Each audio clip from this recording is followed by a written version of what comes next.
Olá, eu sou Rafael Revadan e este é o Som da Ciência, podcast da Sociedade Brasileira para o Progresso da Ciência, a SBPC. Neste ano de 2023, a SBPC completará 75 anos e, para comemorar, estamos fazendo uma temporada especial resgatando a sua história. Se nos primeiros anos a SBPC nasceu para lutar por melhores condições de trabalho de cientistas, com o passar do tempo, seu nome foi essencial na estruturação das entidades que compõem o sistema brasileiro de ciência e tecnologia. Mas no meio das conquistas houve uma ditadura militar, como explica o historiador Bruno Roma, que trabalha no Centro de Memória da SBPC. A SBPC sente o impacto do golpe já de cara, né? Na 16ª reunião, que é a que acontece em 64, dois professores são presos dentro da reunião anual, né? O professor Rabinovich e o professor Hildebrando são presos.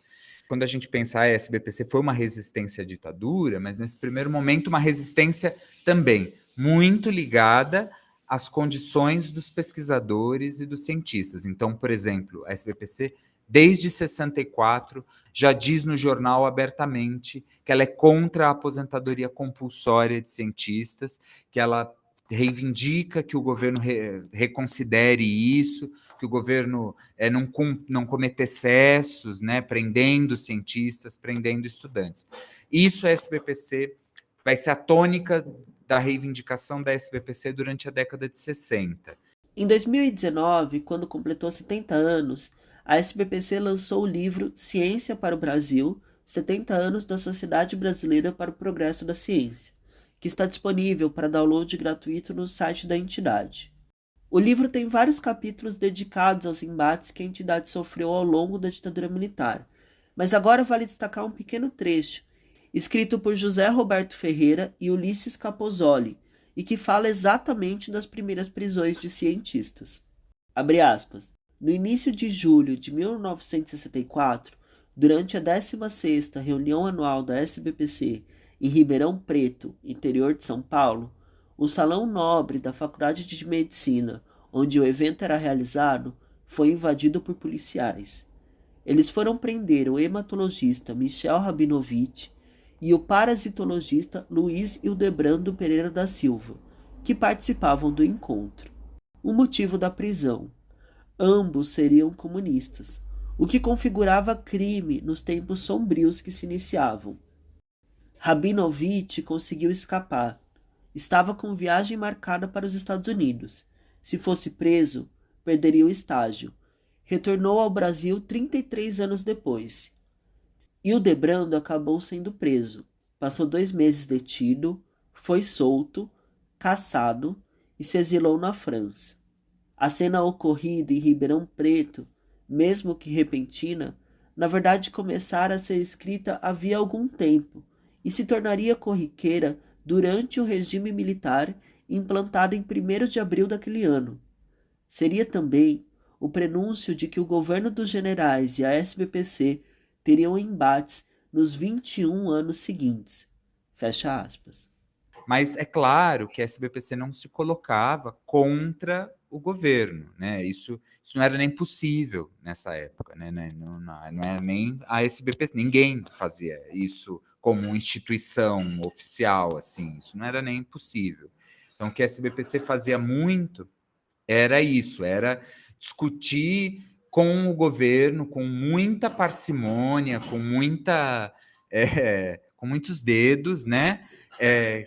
Tentar que o governo não cometesse excessos, né? Que o governo respeitasse a produção científica, respeitasse a liberdade científica, né? E só por isso ela já era chamada de comunista. E eu acho que a SBPC teve essa postura mais cuidadosa e mais ligada às aposentadorias, às perseguições dos professores, até o fim da década de 60. Né? E é importante lembrar que nesse meio tempo, vários professores, presidentes da SBPC, foram perseguidos pela ditadura, né? Presos, espionados, né? Então, Simão Matias, o Warwick Kerr, o Anísio Teixeira, o Maurício Rocha Silva, né, uma série de presidentes da SBPC, os secretários gerais da SBPC, eram personas não gratas da ditadura. E se a situação já era complicada, ela começa a piorar entre o final da década de 60 e o começo da de 70. Tudo porque a SBPC se aproxima de cientistas que estudam as áreas humanas, o que gera novas reivindicações ao governo militar. E no fim da década de 60, acontece um movimento muito forte de trazer as ciências humanas para a SBPC, que as ciências humanas, nesses primeiros 20 anos da SBPC, não dialogavam muito bem, não se sentiam muito bem-vindas num ambiente que era muito ligado aos cientistas de biológicas, aos físicos, né? Então, o pessoal de ciências sociais, de história, não achava, geógrafos não achavam que era muito o ambiente para eles, né? E isso, na década de 70, bota fogo nas reuniões anuais da SBPC. Aí sim começa mais a ser esse espaço em que a reunião anual é lugar de fala de muitas reivindicações dos estudantes, desses cientistas sociais, que começam a trazer para a reunião anual cada vez mais problemas sociais do Brasil, então a fome, a falta de emprego, a falta de liberdade, a censura, começam a pedir anistia, pedir uma constituinte, tudo isso começa a acontecer na década de 70. Como narram José Roberto Ferreira e Ulisses Capozoli na obra Ciência para o Brasil, abre aspas, as reuniões anuais da SBPC eram vigiadas de dentro por agentes policiais dissimulados. Os relatórios desses agentes eram arquivados em pastas de papelão e hoje estão digitalizados e acessíveis no Arquivo Nacional. Esses relatórios revelam, a um só tempo, uma rigorosa vigilância dos órgãos de informação e devaneios ideológicos dos agentes destacados para acompanhar as RAs. Fecha aspas. Um desses devaneios ideológicos, como colocam os autores, ocorreu na 29ª reunião anual da SBPC, que foi em 1977. Os militares implicaram com um pôster de divulgação do evento, alegando que as letras P e C do logo da SBPC estavam em destaque, numa referência à sigla do Partido Comunista. Essa reunião, aliás, também quase não ocorreu, por conta da repressão dos militares às instituições que iam sediar o evento. O fato é que, enquanto a censura vinha de diferentes formas, a SBPC começava a pensar num Brasil mais plural, um país que precisava ter a ciência fixada em sua Constituição Federal. Mas essa história eu continuo no próximo episódio.